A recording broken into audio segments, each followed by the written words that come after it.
আজকে Indian ড্রিঙ্কের recipe share করার third দিন। আজকে আমি শেয়ার করছি নর্থ ইন্ডিয়ান লেমনেডের রেসিপি, যেটা হলো সিকাঞ্জি।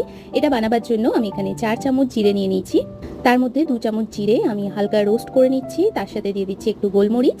রোস্টেড মশলাগুলো মিক্সিতে দিয়ে দিচ্ছি। এর সাথে দিচ্ছি 2 চামচ কাঁচা জিরে, মৌরি 1 চামচ, 2টো এলাচ, বিট নুন, সাদা নুন আর চিনি। চিনিটা অপশনাল, চিনিটা আপনারা পরেও দিতে পারেন। এবার এটাকে খুব ভালো করে ব্লেন্ড করে গুঁড়ো করে নিচ্ছি। এটা রেডি হয়ে গেল আমাদের সিকাঞ্জি মশলা।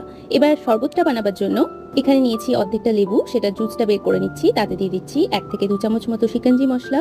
ঠান্ডা জল আর বরফ দিয়ে শরবতটা গুলে নিচ্ছি। পুদিনা দিয়ে দিচ্ছি একটু গার্নিশ করার জন্য। তাহলেই আমাদের সিকাঞ্জি রেডি। একইভাবে রস, সিকাঞ্জি পাউডার আর অল্প একটু লেবু দিয়ে বানিয়ে ফেলছি আমি তরমুজের সিকাঞ্জি। মতো সিকাঞ্জিতে নুন বা চিনির পরিমাণটা আপনারা অ্যাডজাস্ট করে নিতে পারেন।